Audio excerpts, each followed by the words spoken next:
రాఘవేంద్రరాజు గారు, సంగమేశ్వరం, రాయలసీమ, ముచ్చుమర్రి ఈ ప్రాజెక్టులు కడుతుంటే అప్పటి అధికారంలో ఉన్నటువంటి పార్టీ కానీ, ఎమ్మెల్యేలు కానీ, మంత్రులు కానీ, ఇద్దరు మంత్రులు ఉన్నారు, ఇద్దరు ప్రధానమైనటువంటి శాఖలు నిర్వహించిన మంత్రులు మీ జిల్లా నుంచి ఉన్నారు.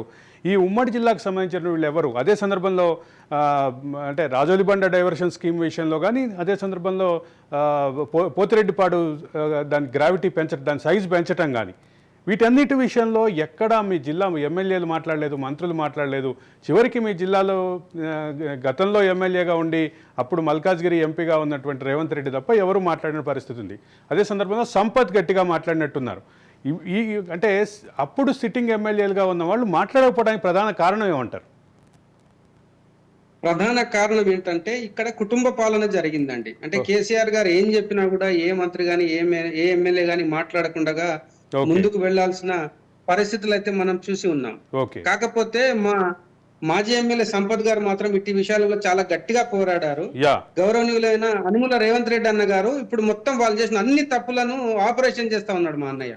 తీసి ఒక్కొక్కటి ప్రజెంటేషన్ అంటే పవర్ పాయింట్ ప్రజెంటేషన్ ఇస్తున్నాడు. ప్రతి ఒక్కటి డాక్యుమెంటరీ ఎవిడెన్స్ ప్రజలకు చూపించేసరికి చాలా మంది బీఆర్ఎస్ వ్యక్తులు మారిపోతా ఉన్నారు. మీరు ఉదాహరణకు తీసుకుంటే మా తమ్ముడు మున్నూరు రవి కూడా కేసీఆర్ గారి భక్తునిలాగా వ్యవహరించాడు గతంలో. కానీ గౌరవనీయులైన అనుముల రేవంత్ రెడ్డి అన్న గారు ఏదైతే ప్రజలకు జరిగిన అన్యాయాన్ని ఒక పవర్ పాయింట్ ప్రజెంటేషన్ ద్వారా ప్రజలకు తీసుకెళ్లేసరికి మా తమ్ముడు లాంటి వాళ్ళు చాలా మారినందుకు ఒక కాంగ్రెస్ కార్యకర్తగా రేవంత్ రెడ్డి గారి సైనికునిగా చాలా సంతోషపడతా ఉన్నాను.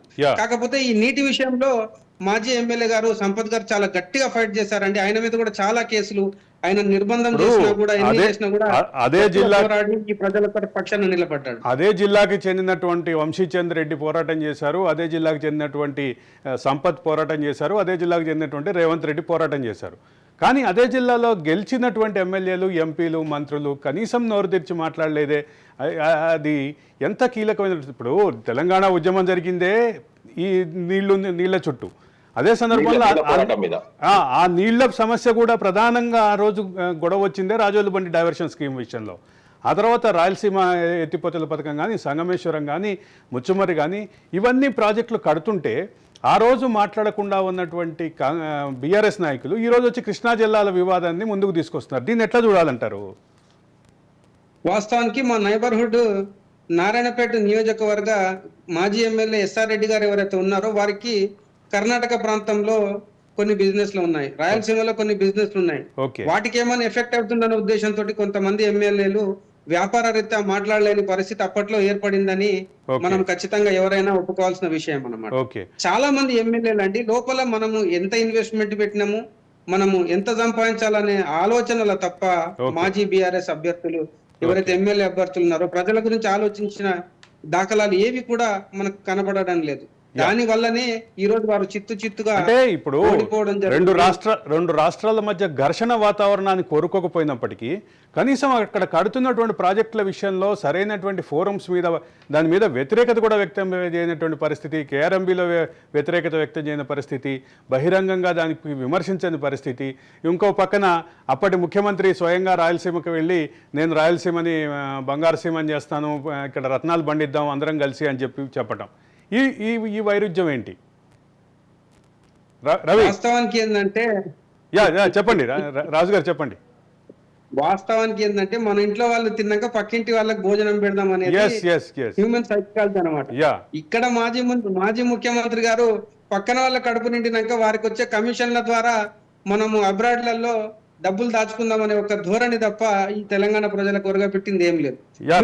ఉన్నారు మా ఉమ్మడి జిల్లాలో ఉన్న కరువైన ప్రాజెక్టును అది అసంపూర్తిగానే వదిలేశారు, నేటికి కూడా అసంపూర్తిగానే ఉంది.